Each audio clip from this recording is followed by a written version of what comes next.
Hello, welcome back to Shoogly Shed Motors. We're going to hopefully get the Z400 finished up today. Obviously in the last episode we diagnosed that charging problem with the regulator rectifier. I've now got a new one and I've fitted it, run the bike, multimeter across the battery terminals, and we're getting a good charge. So fingers crossed that's that problem solved. I think the regulator rectifier had gone bad and was causing a whole host of issues. But like I say, I think that's now sorted. So moving on from that, we can now do the little jobs of fabrication that need to be done.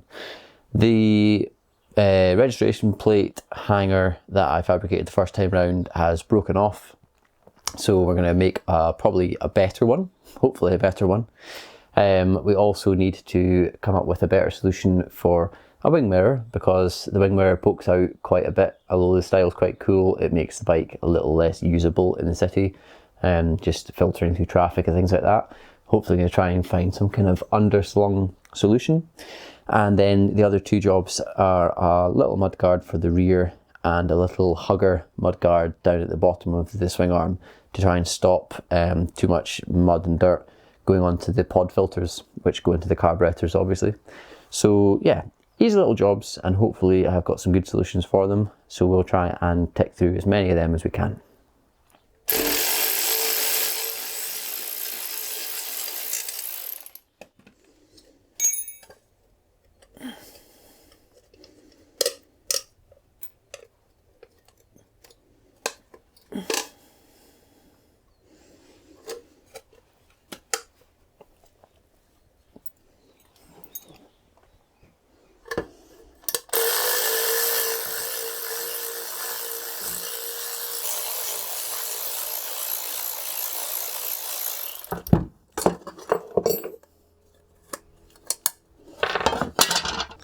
Right, it's a simple little bracket, to be honest.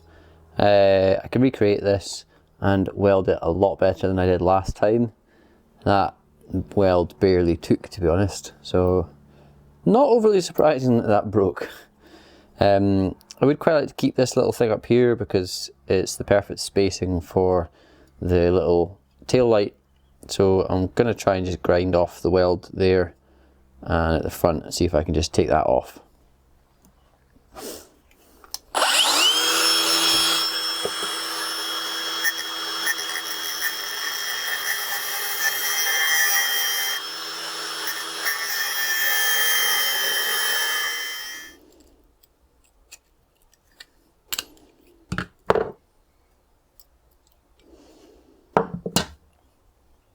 There we go. So that'll need a little bit of cleaning up and straightening out, but that'll go back on. So yeah, similar kind of idea to this, but a lot more strength involved. Right, I've got a piece of angle here that's a much thicker gauge than the original stuff I used, so a lot more strength and rigidity to that. The rigidity is the important part, because basically this hangs off the side of the bike and it will vibrate. So if it's got any kind of flex in it, that vibration turns into cracks eventually. So here we go. There's a slightly stronger piece. Just going to mark up roughly my size for the new one. And then I've also got this piece of 5mm plate offcut, and I'm going to sit that in there and weld all the seams, and that will basically become the mounting point. And again, that amount of steel should be so rigid, and therefore again reduce vibrations and it won't fall off. That's the idea anyway. So this needs a 10mm hole drilled in it for the mounting bolt for the lower shock absorber, and then that's basically where it's going to get mounted. Once I've drilled that hole, we'll get it welded in, get this cut up and shaped, and then this welded on the top. We should be on the money.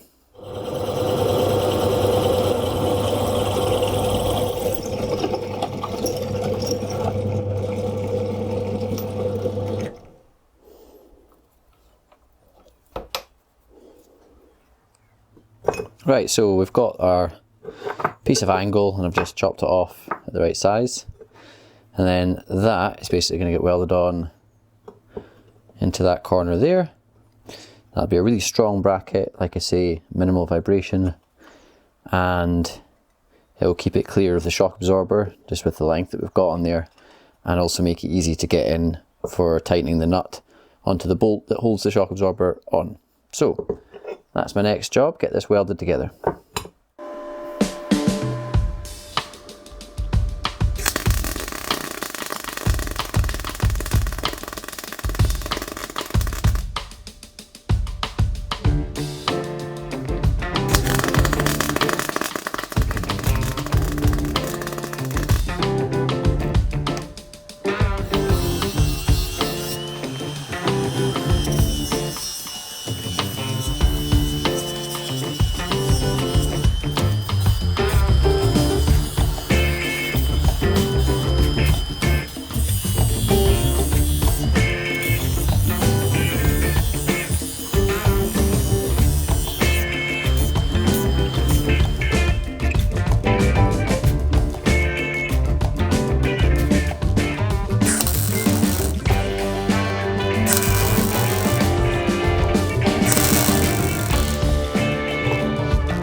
Stuff.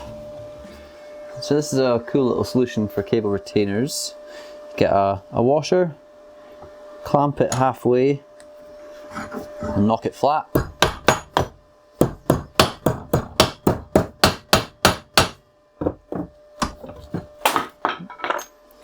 Like that. Don't drop a hammer on your toes. Number 2.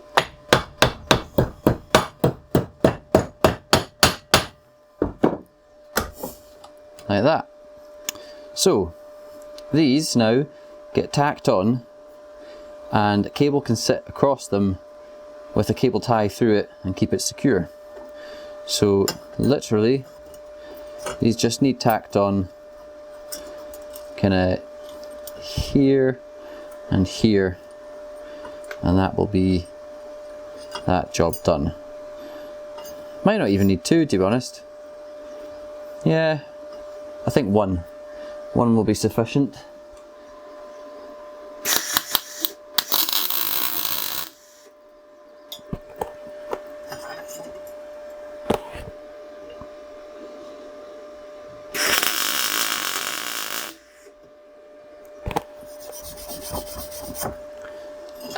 Here we go. So the cable sit across that, cable tied through it, pull it tight, and then that's a pretty good cable retainer. So that is pretty much that. All it needs is some holes drilled for mounting the actual registration plate, and then get it painted and bolted to the bike.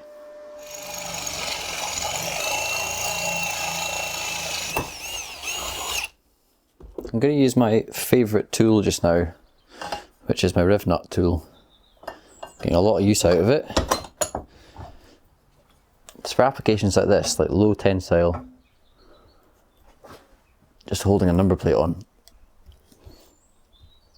Means you don't have to mess about with spanners holding the back side of nuts and things like that. You can literally just screw a number plate to this. So that's an M5 one in there, rived at the back, and then if I just bolt this onto here, I can mark the hole for the second one.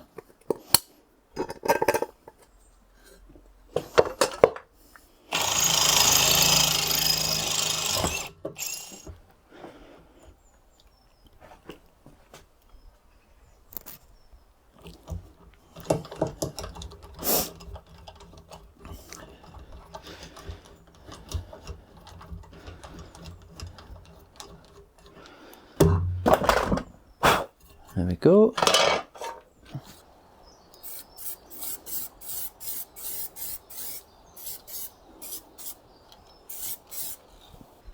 The other job, or one of the other jobs that needs done with this bike, is a little mudguard. So we have this little cheap generic aluminium mudguard. It's nice and solid. This is actually the same mudguard that I fitted on the front of the XJR and the front of the VMAX Musashi. So I think they're about £20, and for that money, I'm not going to complain. I wouldn't be going and getting all my metal shaping tools out. The amount of time it would take to make that is a bargain. Really good thick aluminium too. So the idea basically is it's something under here just to add a little bit of spray up protection to the rider. But the kind of downside that we have here is the battery tray or the electrical tray kind of pokes out, and that kind of stops us mounting that as neatly as we would like. I can't mount it any lower than that because obviously the travel of the tire already comes right up to just about contacting that, so I can't really play about with that too much. So my plan is basically to cut a section off the back of this and bring it right up in line with the electrical tray there, and then don't know, possibly riv nuts again or something like that through the seat base kind of tail unit here. Just 2 mounting bolts, nothing more complicated than that to kind of hold it in place. So first things first, I suppose I figure out how far out I want it to come, probably about there. So let's get a marker pen, mark this and get it cut off.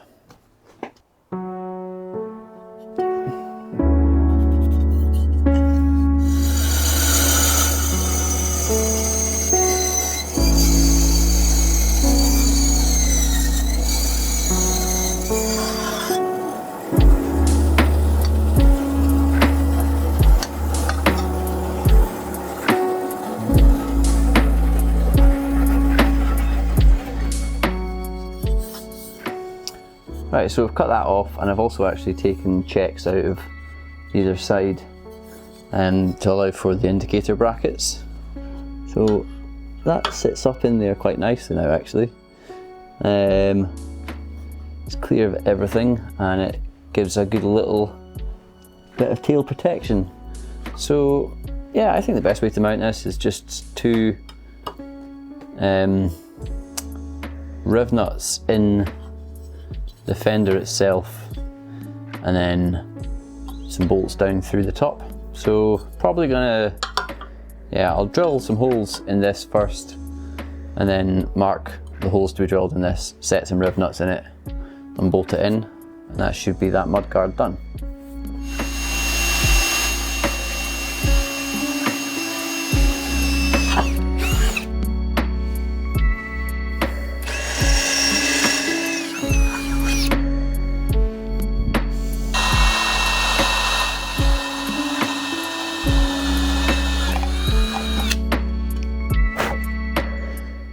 So I'm going to temporarily bolt this on to the top one, which is nice and centered.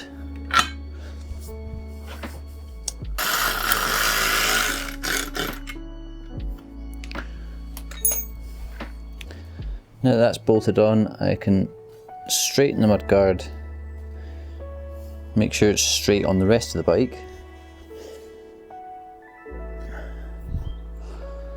Looks good to me. Now that that's straight, I can drill the second hole.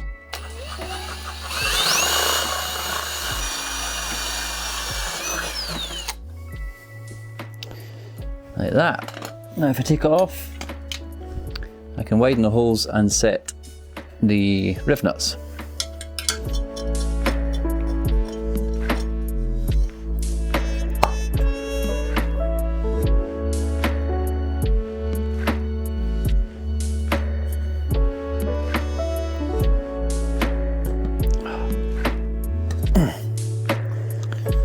Go. Oops. 1 M6 riv nut.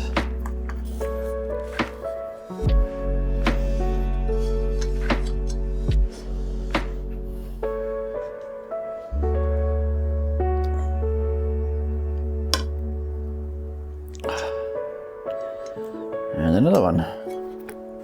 So I'm using very shallow profile dome head nuts, bolts, sorry, to hold this on, because the seat pan sits directly onto this, so there's not a lot of room to play with.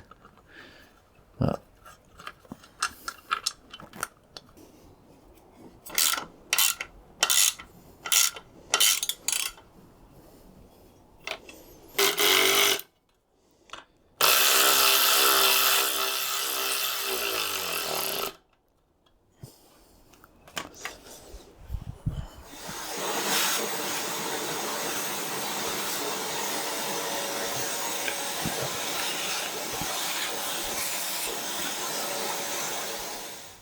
now, a hugger. So effectively there's no protection between the tyre and the pod filters here.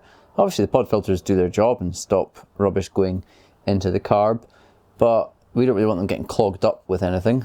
So I had this, again, little cheap mudguard in my spares, and then I've just flattened it off in the vise and bent it sort of 90 degree there, and I think that will mount quite nicely just on the back of the swing arm here, and that should provide enough protection to keep the majority of the rubbish off of these pod filters. So this, again, it really just needs securing down, probably in the position it's in just now. So a couple of rev nuts will probably do the job nicely. To make sure I can actually get in to set the rev nuts is the only problem I might have.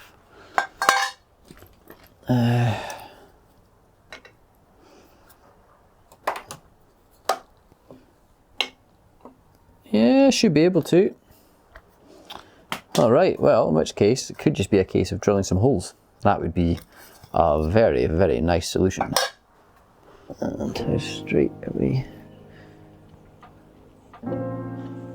It's probably perfect. Let's get the marker pen.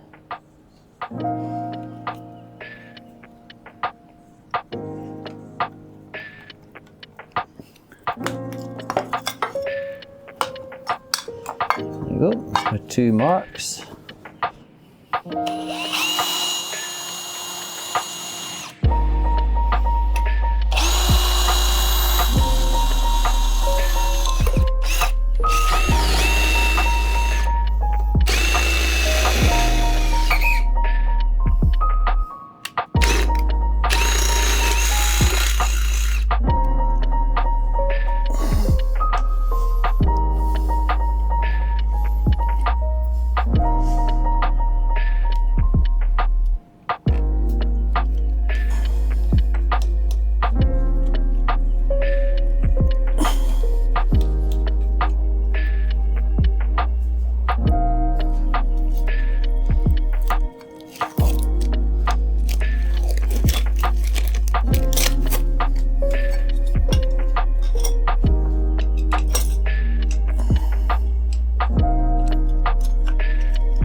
The number plate bracket is now dry, so I can pop this back on.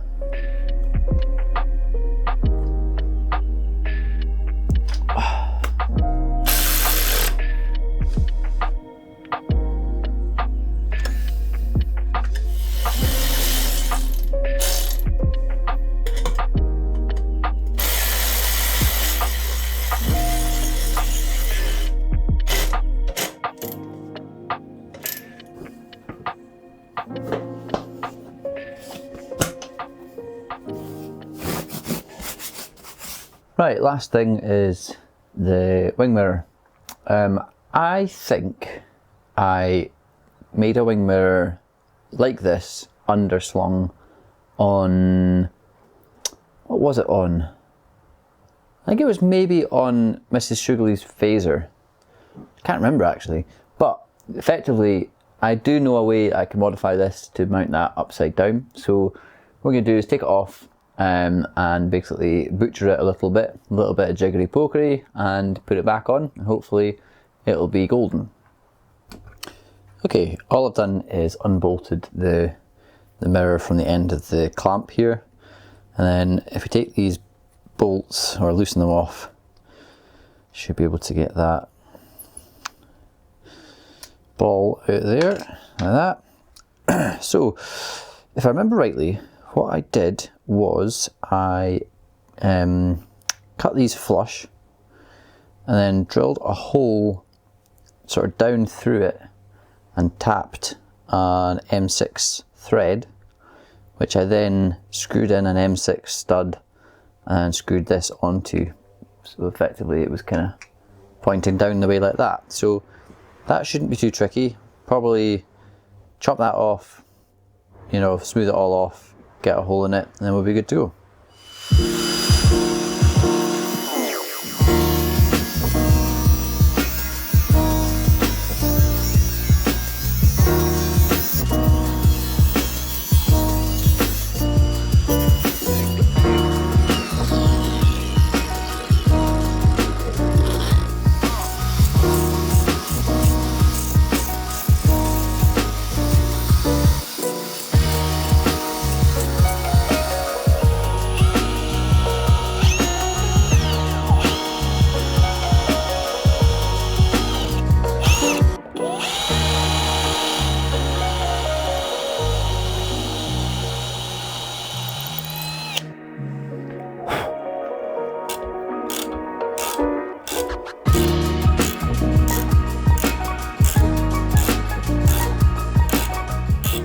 Okay, stick some thread lock in this. Again, don't want these things rattling loose. Bit of thread lock in that one.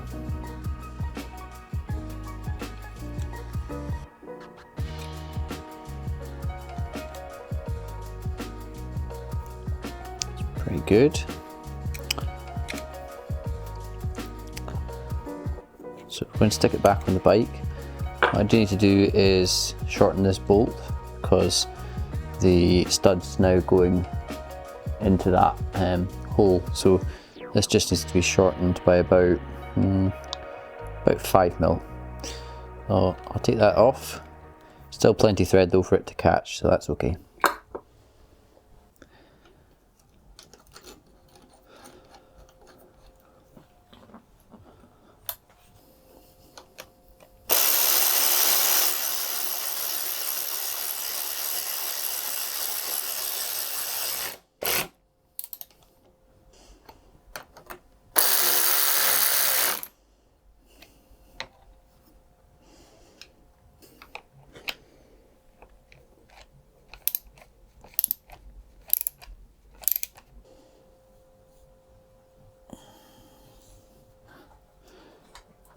Yeah, plenty steering stop there, doesn't come close to hitting the tank.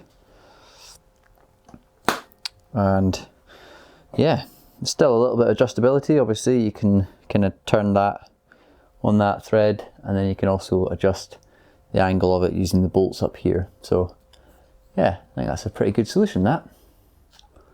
Well, it has been an absolute pleasure to have this bike back in the shed and to get a bit more work on it.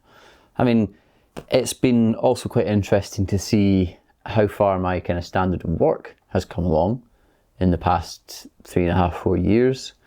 But I'm also quite confident that I did my best job within the best of my abilities at the time when I built this bike. And I think it's pretty cool. It's nice and simple. There's a lot of sort of simplicity to it, which I really like. The design was nice and simple, just the blacks and the silvers, the nice flat kind of Brat cafe seat, the big wide handlebars. It has a really nice feel and stance to it, and I think that Ian also agrees. I think he likes this bike, and yeah, I'm quite proud that I managed to build this thing, considering I was still in my little 6x4 shed at the time. So yeah, those little teething issues have been ironed out now. The bike's running great, it's charging perfectly, which is the main thing, and no shorts or anything like that. We've obviously changed the mirror, we've sorted out the mudguard in the back and underneath, fixed the number plate holder, and actually I also did a little bit of messing about with the fork oil level, because the front end was feeling a bit dodgy. So we bit of work on that, and the bike I think is going to perform 10 times better. And obviously Ian does use this thing, so hopefully he will get a few more miles on it throughout the upcoming riding season. Anyway, as usual, please do give me a like, leave me a comment, and make sure you subscribe to the Shoogly Shed channel. I will hopefully see you next time. Take care. Goodbye.